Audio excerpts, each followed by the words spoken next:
Hello दोस्तों, नमस्कार। आप सभी का स्वागत है मेरे चैनल पे। आज हम पढ़ने वाले हैं राइट टू इन्फॉर्मेशन। अगर आप इग्नू BPAE 141 सब्जेक्ट कोड के स्टूडेंट हैं या फिर आप यूपीएससी की प्रिपरेशन कर रहे हैं तो आपके लिए ये वीडियो बहुत यूज़फुल होने वाला है। तो आइए समझते हैं राइट टू इन्फॉर्मेशन के बारे में। देखिए, राइट टू इन्फॉर्मेशन पूरी एक बुक है इग्नू में, आपको पता होगा क्योंकि आप उसके स्टूडेंट हैं। तो आप उसमें आपको कुछ ब्लॉक्स मिलेंगे, ठीक है, और हर ब्लॉक में आपको अलग अलग चीज़ें समझाई गई हैं। ये पूरा पहला ब्लॉक है, ठीक है। टोटल उसमें आई थिंक 6 ब्लॉक्स हैं, ठीक है। तो ये पहला ब्लॉक है। इसमें आपको अगर अच्छा सा एक बड़ा लॉन्ग क्वेश्चन लिखना है, क्योंकि आपको पता है कि लॉन्ग भी आते शॉर्ट्स भी आते, तो आप इस वीडियो को देखकर एक अच्छा सा लॉन्ग भी बना सकते हैं और बहुत सारे शॉर्ट क्वेश्चंस को भी कवर कर सकते हैं। चलिए स्टार्ट करते हैं। तो थोड़ा सा इंट्रोडक्शन समझते हैं। India is a democratic country, आपको पता होगा। और डेमोक्रेसी क्या देती है? लोगों के हाथ में पावर। यानी यहाँ पर सबसे ज़्यादा पावरफुल कौन है? लोग पावरफुल हैं, ठीक है। यानी कि जो पावर है वो लोगों के हाथ में है। लेकिन आप बताइए, अगर हम गवर्नमेंट को कुछ क्वेश्चन ना कर सकें, कोई क्या कर रहा है उसके बारे में जान ही ना सके, तो हम सुप्रीमली पावरफुल हुए कैसे? ठीक है ना। तो अगर अच्छे से काम कर रही है, ठीक है, तो हमें उसके रिजल्ट्स दिखने चाहिए। या फिर ऐसे भी कह सकते हैं कि हमको पता होना चाहिए हमारी जो हमने चुना है, क्योंकि डेमोक्रेसी में तो लोग सरकार को चुनते हैं, ठीक है। तो हमने जिस भी कैंडिडेट को या फिर जिस भी पार्टी को चुना है वो देश में सही से काम कर रही है कि नहीं, हम उसमें हमारा जानने का अधिकार हुआ, ठीक है। बस इसी अधिकार को हम लोग राइट टू इन्फॉर्मेशन कहते हैं, ठीक है ना। यानी गवर्नमेंट हो या कोई भी प्राइवेट बॉडी भी हो सकती है, ठीक है। तो उसके जो भी रिकॉर्ड्स हैं, उसका जो भी वर्क है, उसके बारे में जानने को ही हम लोग राइट टू इन्फॉर्मेशन कहते हैं, ठीक है। अभी डीपली समझेंगे और उसका यूज भी देखेंगे, ठीक है। आइए समझते हैं। RTI empowers you the citizen to ask any government department for information and they must respond within 30 days, ठीक है। तो आरटीआई यानी राइट टू इन्फॉर्मेशन हमें, आपको, यानी भारत के हर नागरिक को, इवन भारत का नागरिक हो, कोई भी एनआरआई भी हो सकता है, ठीक है ना। आप लिख सकते हैं, आपको क्योंकि लॉन्ग क्वेश्चन लिखना होगा तो आप सभी जो भी वीडियो में मैं इन्फॉर्मेशन बोल रही हूँ, आप सभी चीज़ों का यूज़ कर सकते हैं एक अच्छा सा लॉन्ग बनाने के लिए। और ये सब कुछ आपकी इग्नू के मटीरियल से है, तो आप आराम से लिख के आइए, आपको बहुत अच्छे मार्क्स मिलेंगे, ठीक है। तो to ask any government department for information and they must respond within 30 days, ठीक है। तो कोई भी इंडियन है, कोई भी एनआरआई है, इवन पहले जम्मू कश्मीर के लोगों को ये अलाउ नहीं था, लेकिन जब से आर्टिकल 370 का वो जो पार्ट का वो हटा हुआ है ना, एक पार्ट, ठीक है, प्रोविजन, तब से हमारे पास जो जम्मू कश्मीर के लोग हैं उनके पास भी आरटीआई का अधिकार है। तो ये सभी लोग जो भी मैंने बताया, सिटीजन्स, एनआरआईज और जम्मू कश्मीर के लोग, ये सब आरटीआई फाइल कर सकते हैं, ठीक है। और विद इन टाइम पीरियड जो गवर्नमेंट बॉडी है या फिर अगर प्राइवेट बॉडी है, आपको उसको जवाब देना होता है, ठीक है ना, वो जवाब देती है। अच्छा, एक बात और, आरटीआई फाइल करने के लिए आपको ये मेंशन करना ज़रूरी नहीं कि मैं आरटीआई फाइल कर क्यों रहा हूँ। तो आपके पास इतना भी अधिकार है कि आप, मतलब ऐसा नहीं कि फालतू में, लेकिन हाँ, किसी को जवाबदेही नहीं है कि क्यों तुमने आरटीआई फाइल करी है, ठीक है। तो ऐसा कुछ नहीं, क्वेश्चनिंग भी नहीं होती है, तो हमारे पास ये अधिकार है। अच्छा, you can demand inspection of work, certified copies of government record, even digital data, ठीक है। तो हम बहुत सारी चीज़ें, क्या क्या, किसी भी चीज़ का काम कैसा हो रहा है, गवर्नमेंट ने कोई स्कीम लाई, उसको एनालाइज करना, ठीक है। या फिर उन्होंने कुछ डेटा निकाला और वो डेटा अपने आप में सीक्रेटली रख लिया, ठीक है, तो उसको देखना, हमारे पास उसका क्या है, अधिकार है। लेकिन कुछ कुछ जगह पे आरटीआई की लिमिटेशन है, वीडियो में आगे मैं बताऊंगी। एग्जाम में बहुत बार लिमिटेशन ऑफ आरटीआई भी पूछा गया है, ठीक है। तो देखिए, हम लोग किसी भी काम का इंस्पेक्शन, कोई भी गवर्नमेंट जो रिकॉर्ड्स हैं, ठीक है, जैसे पॉपुलेशन का सेंसस आता है, या फिर गवर्नमेंट समय समय पे कास्ट सेंसस करवाती है, कोई भी चीज़, कोई भी स्कीम्स आती हैं, उस पर कितना खर्चा हुआ, उससे क्या रिजल्ट निकला, ये सारी चीज़ों का हम लोग आरटीआई फाइल कर सकते हैं जानने के लिए, ठीक है। आगे क्या लिखा हुआ है, और डिजिटल डेटा का भी। अच्छा, डिजिटल डेटा का आरटीआई, अब ऐसा तो है नहीं कि हम किसी के भी फ़ोन में क्या डेटा है उसके लिए आरटीआई फाइल कर देंगे, ऐसा नहीं है। लेकिन डिजिटल डेटा के लिए आरटीआई आप फाइल कर सकते हैं अगर कभी मर्डर का, सुसाइड का ऐसा केस होता है, या फिर कोई भी, वही मैंने कहा ना, गवर्नमेंट वाली चीज़ें हैं, तो उसमें कोई भी चीज़ अगर बैंड में, ब्रॉडकास्ट में ये सारी चीज़ें हुई हैं, तो उसके लिए भी डिजिटल रिकॉर्ड्स को, ईमेल्स को, जो भी गवर्नमेंट से रिलेटेड चीज़ें उनको निकाला जा सकता है। ठीक है, आप देखते होंगे जैसे कुछ केसेस होते हैं, ठीक है, कोई केस हुआ तो उसमें उसकी वीडियो दिखाई गई, जो भी, तो वीडियो उसके फ़ोन में थी ना, लेकिन हमने क्या करा, उसको पब्लिकली या प्रेस के थ्रू दिखाया, क्योंकि ये हमारे पास क्या है, इसका राइट है। ठीक, फिर इट्स अ ग्लोबल राइट। ठीक है, तो ये लॉ केवल हमारे इंडिया में नहीं है, बहुत सारी, around 50 countries in the world इस टाइम पे, 50 कंट्रीज, हाँ ठीक है, 50 कंट्री हैं ऐसी जिनमें आरटीआई अलग अलग नामों से जाना जाता है और वहाँ पर लागू है। ठीक, इन 1946, अच्छा मैं जो भी यहाँ पे बड़ी कंट्रीज़ के नेम या कुछ कोटेशन टाइप की लिख रही हूँ, तो ये आप भी लिखिएगा एग्जाम में, मोस्ट इंपॉर्टेंट है, अच्छे मार्क्स गेन करने के लिए इंपॉर्टेंट है। ठीक है, इन 1946 the UN declared freedom of information a fundamental human right. तो जैसा कि आप समझ सकते हैं 1946 में यूएन ने क्या डिक्लेयर किया था, इसको ह्यूमन राइट डिक्लेयर किया था कि जानने का अधिकार, सूचना का अधिकार सबको होना चाहिए, ये एक फंडामेंटल राइट है। और हमारे भी फंडामेंटल राइट, मैं भी आगे आपको बताऊंगी कि हमारे कॉन्स्टिट्यूशन में भी इसको जगह दी गई है फंडामेंटल राइट में ही। ठीक है, आगे देखिए, Sweden was first to pass freedom of information law in 1766। और पहली कौन सी कंट्री थी, तो स्वीडन पहली कंट्री थी जिसने इसको पास किया था। ठीक है, किस नाम से, फ्रीडम ऑफ इंफॉर्मेशन के नाम से, 1766 में। ठीक है, तो इतना आपको बैकग्राउंड समझ में आ गया होगा। आगे देखते हैं, आप इसका स्क्रीनशॉट ले सकते हैं, नहीं तो साथ में जब मैं जो भी बोल रही हूँ उसका नोट्स बनाते चलिए। क्या होगा कि बहुत सारी बातें मैं आपको ओरली बताऊंगी, तो आप लिख लीजिएगा ताकि वहाँ लिखने में आपके लिए बहुत सारा डेटा हो जाए। ठीक है, आगे देखिए, in India push came from movements like MKSS, NCPRI। अब ये सब क्या है, तो चलिए समझते हैं। देखिए, इंडिया में ये जो राइट टू इन्फॉर्मेशन है, ये थोड़ा सा लेट हुआ, और लेट होने के पीछे की वजह ये है कि हमारे पास एक लॉ तो लाया गया था, ठीक है ना, जिस लॉ का नाम क्या है, giving true power to the people. ठीक है, एक लॉ लाया गया था जिसमें लोगों को जानने का अधिकार था, लेकिन ये इम्प्लीमेंट नहीं हुआ। बहुत सारे मूवमेंट्स हुए थे, बहुत सारे लोगों ने, जैसे जिसको आप कहते हैं ना, दंगे करे, ऐसी बहुत सारी चीज़ें हुई, बहुत सारे स्कैम्स को एक्सपोज करने के लिए लोगों ने आवाज़ उठाई, जिसको बेसिकली कहेंगे आवाज़ उठाई। और उसमें फिर 2002 में हमारे पास एक लॉ लाया तो गया, but it was very weak, और ये कोई इफेक्टिव नहीं था, गवर्नमेंट ने इसको कोई अप्रूवल नहीं दिया, इस वजह से ये वर्क नहीं कर पाया। ठीक है ना, इसीलिए 2005 में, फाइनली 2005 में लिखा हुआ है, जैसे कि आप देख सकते हैं कि finally in 2005 India pass RTI act. ठीक है, 2005 में RTI, right to information act, हमारा पास होता है। ठीक, अच्छा ये मैं आपको बता देती हूँ, ये कुछ मूवमेंट्स के बारे में, ठीक है, जो कि जिसने बेसिकली पुश का काम किया था इस लॉ को लाने के लिए। तो ये MKSS है, मजदूर किसान शक्ति संगठन। ठीक है, मजदूर किसान शक्ति संगठन, और ये है national campaign for people right to information. ठीक है ना, तो ये कैंपेन चलाए गए थे, ये कुछ चीज़ें हुई थी जिसने क्या करा, आरटीआई को लाना कंपलसरी कर दिया। ठीक है ना, और फिर मैंने जैसा कि बताया 2002 में गवर्नमेंट ने एक लॉ बनाया, प्रोविजन बनाया बेसिकली, और वो ज़्यादा इफेक्टिव नहीं था। उसके बाद 2005 में आरटीआई आया। ठीक है, अब देखते हैं हमारे इंडिया में, हमने जैसे कि अभी आपको बताया कि इसको प्रॉपर एक जगह दी गई है, ठीक, फंडामेंटल राइट में। तो it's not just legal provision, it's rooted in constitution under article 19(1)A। ठीक है, तो ये केवल एक लीगल प्रोविजन नहीं है, ठीक है, ये क्या है, एक आर्टिकल है 19(1)A में। तो ये सब आपको लिखना है, अंडरलाइन जरूर कर दीजिएगा।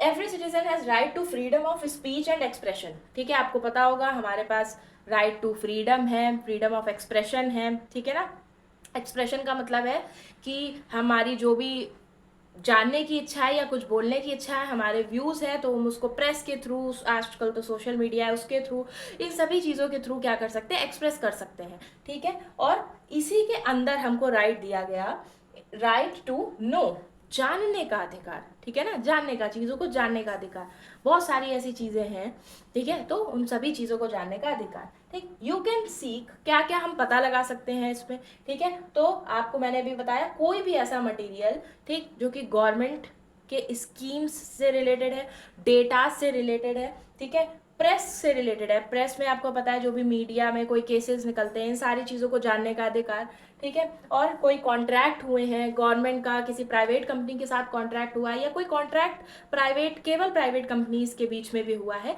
तो भी जानने का अधिकार है। क्योंकि ऐसा भी होता है, कुछ कुछ कॉन्ट्रैक्ट्स ऐसे हैं, कोई डीलिंग हुई, फॉर एग्जाम्पल कोई डीलिंग होती है, ठीक है, और उसकी वजह से, जैसे कि आजकल आपको पता फॉरेस्ट का बहुत केस चल रहा है, अभी आपने देखा होगा, तो उसकी प्राइवेट कंपनी की वजह से गवर्नमेंट, मान लीजिए कोई प्राइवेट ज़मीन बेचती है किसी उद्योगपति को, और वहाँ पे काटा पीटा जा रहा है, पेड़ों को काटा जा रहा है, ठीक है, तो हम यहाँ पे आरटीआई फाइल कर सकते हैं, ठीक। इवन हम लोग पब्लिक इंटरेस्ट लिटिगेशन भी फाइल कर सकते हैं, ये भी एक टॉपिक है, ये कभी और किसी वीडियो में देखेंगे। तो पीआईएल, आरटीआई, हमारे पास ये अधिकार है ये सारी चीज़ों को जानने का, कि वो हमारे एनवायरनमेंट को नुकसान ना पहुंचा रही हो, क्या डीलिंग हुई है। और कभी कभी क्या होता है कि हम एक एरिया लेते हैं तो उसके बदले में हमें कंपनसेट करना होता है, नेचर के लिए कुछ अच्छा करना होता है, ठीक है। तो ये सारी चीज़ें हैं, ठीक। तो कोई भी कॉन्ट्रैक्ट हुए हो, कोई भी रिपोर्ट्स हुई हो, वो सारी चीज़ें हम लोग इसके अंदर पता लगा सकते हैं, ठीक है। और इसको यूएन ने एक अच्छी सी आप समझ लीजिए आरटीआई को एक कोड दी है, क्या, oxygen for a democratic society. यानी अगर जो आरटीआई है, ठीक है ना, वो एक डेमोक्रेटिक सोसाइटी के लिए, डेमोक्रेटिक सोसाइटी जैसे हमारी इंडियन सोसाइटी है, यानी जिसपे लोग सरकार को चुनते हैं, लोग एक पार्टी को बनाते हैं और पार्टी रूल करती है, या पार्टी हमारे कंट्री को रन करती है। तो ऐसे में डेमोक्रेटिक कंट्रीज में आरटीआई क्या है, ऑक्सीजन की तरह है। और आप समझ भी सकते हैं, क्योंकि अगर हमने किसी को पावर दिया है हमारे लिए काम करने को, तो हमें पता भी तो चले वो कर क्या रहा है, ठीक है। तो ये ऑक्सीजन की तरह काम करती है, ठीक। तो इतनी बातों का आप अच्छे से स्क्रीनशॉट एक ले लीजिए। आगे बढ़ते हैं, फिर और चीज़ें देखते हैं, इसके लिमिटेशंस देखेंगे और भी सारी चीज़ें। तो एक स्क्रीनशॉट ले लीजिए। चलिए दोस्तों, आगे देखते हैं आरटीआई के अचीवमेंट्स, यानी राइट टू इन्फॉर्मेशन से हमें क्या क्या फ़ायदे हुए, क्या क्या अचीवमेंट्स आरटीआई के हैं। चलिए देखते हैं। सबसे पहला है, ये सारे इम्पॉर्टेंट है, फिर से कह रही हूँ, अगर आप इग्नू के स्टूडेंट हैं तो आपको ये सब कुछ लिख के आना है, क्वेश्चन आता है, ठीक है। अब ध्यान से सुनते जाइएगा, नोट डाउन करते जाइएगा अगर कुछ भी एक्स्ट्रा बात मैं बोलूँ। आदर्श हाउसिंग स्कैम, ठीक है। सबसे पहला अचीवमेंट समझिएगा, आदर्श हाउसिंग स्कैम। एक 6 मंजिला बिल्डिंग तैयार करनी थी, ठीक है। कहाँ पे तैयार करनी थी, तो मुंबई के कोबाला जो एरिया है ना, वहाँ पे करनी थी तैयार, 6 मंजिला। लेकिन ये एक 31 मंजिल की बिल्डिंग बना दी जाती है, ठीक है। अच्छा, ये बनानी किसके लिए थी, ये जो 6 मंजिल की बिल्डिंग थी, 6 स्टोरी बिल्डिंग बनानी थी विडोज के लिए, जो भी शहीद हुए थे 1999 वाले उसमें वॉर में, ठीक है, जो भी शहीद थे उनके लिए ये बिल्डिंग बननी थी, ठीक। और जो भी विडोज थी उनके लिए बेसिकली ये बननी थी। लेकिन क्या हुआ, वहाँ पे एक 31 मंजिल की बिल्डिंग बना दी गई और उसका नाम रखा गया आदर्श हाउसिंग, ठीक है। तो वहाँ के एक्टिविस्ट थे, ठीक है, दिल्ली के ही कुछ एक्टिविस्ट थे, जिनका नाम भी मैं बता रही हूँ, सिमप्रीत सिंह और योगाचार्य आनंद, ठीक है। इन 2 लोगों ने आरटीआई फाइल करी कि कोई भी लैंड, ऐसे पीस ऑफ लैंड किसी की पर्सनल नहीं हो सकती है, ठीक है, वो सेंट्रल अथॉरिटी की होगी या तो, और प्लस ये तो डिफेंस के लिए लैंड दी गई थी, ठीक है। उन लोगों के लिए लैंड, उनकी वाइफ्स के लिए लैंड दी गई थी, तो ये कैसे किसी की पर्सनल प्राइवेट प्रॉपर्टी बन गई है, ठीक है। तो वो आरटीआई एक्टिविस्ट थे, उन्होंने आरटीआई फाइल करी, और फिर ये मामला धीरे धीरे चीफ मिनिस्टर तक महाराष्ट्र के पहुंचा, और फिर इसमें क्या हुआ था, ये स्कैम सामने आया।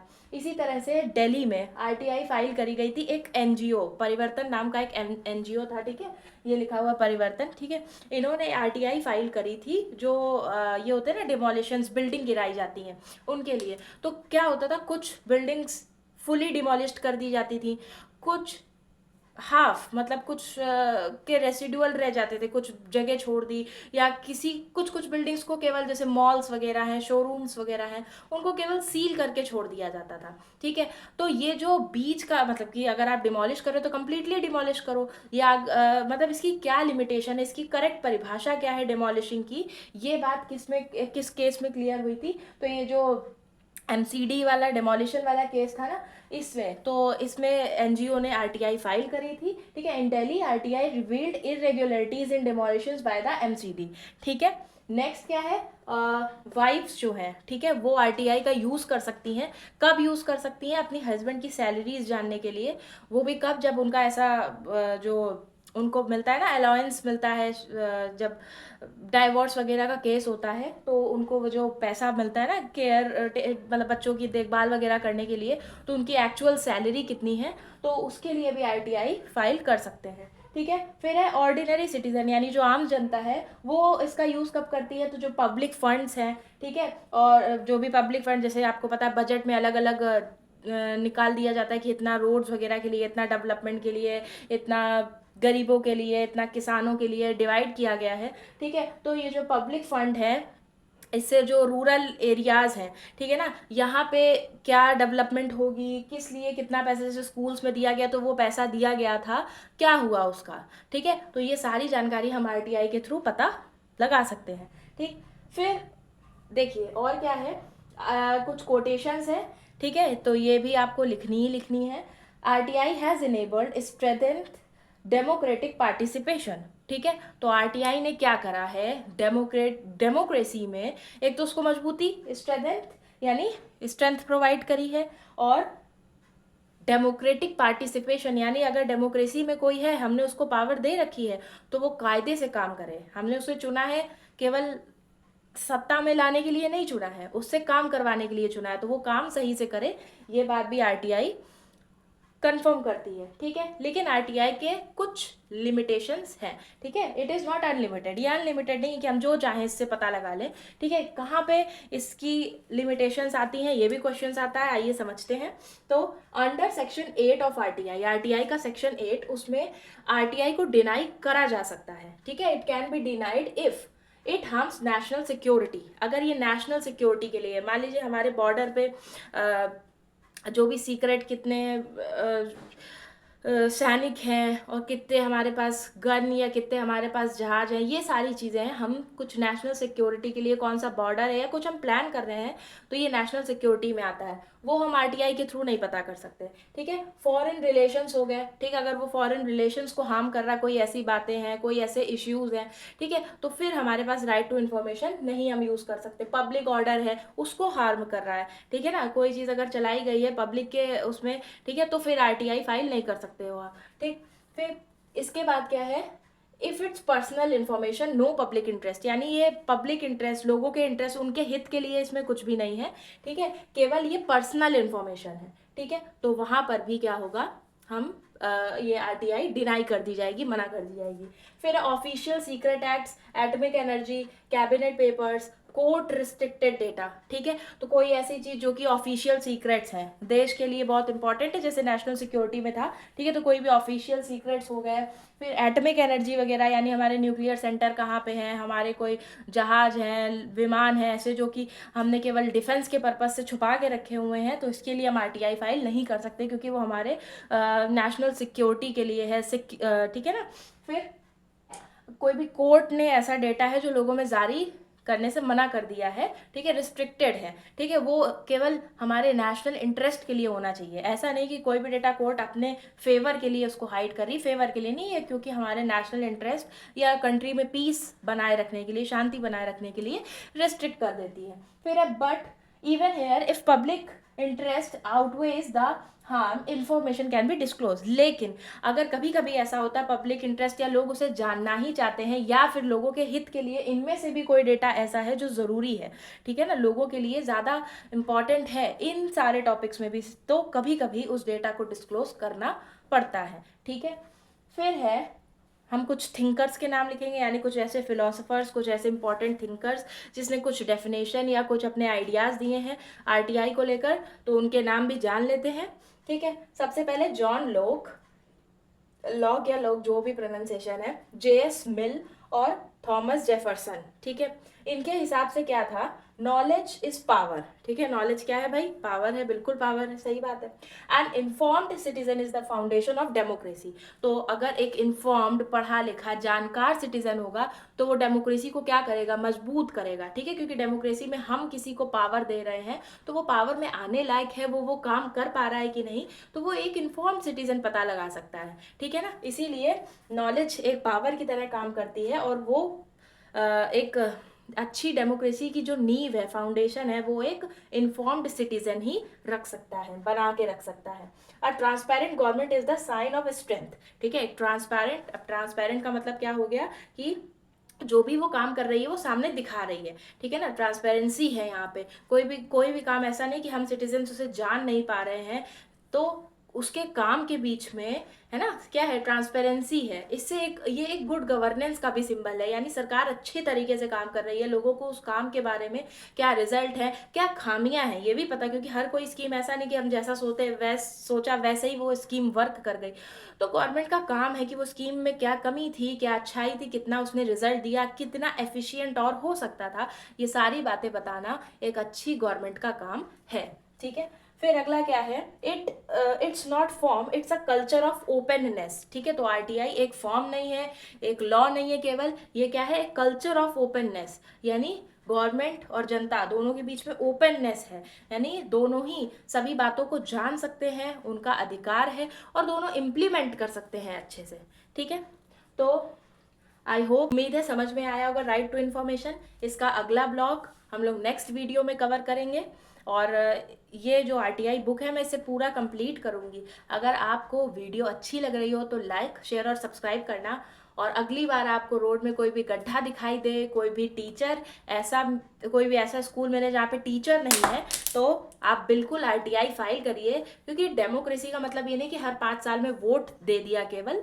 डेमोक्रेसी का मतलब ये भी है कि हम इन्फॉर्म्ड रहें, जागरूक रहें। ठीक है ना, तो मिलते हैं अगली वीडियो में, अगले ब्लॉग में। वीडियो अच्छी लगी हो तो लाइक, शेयर और सब्सक्राइब करिएगा। Thank you.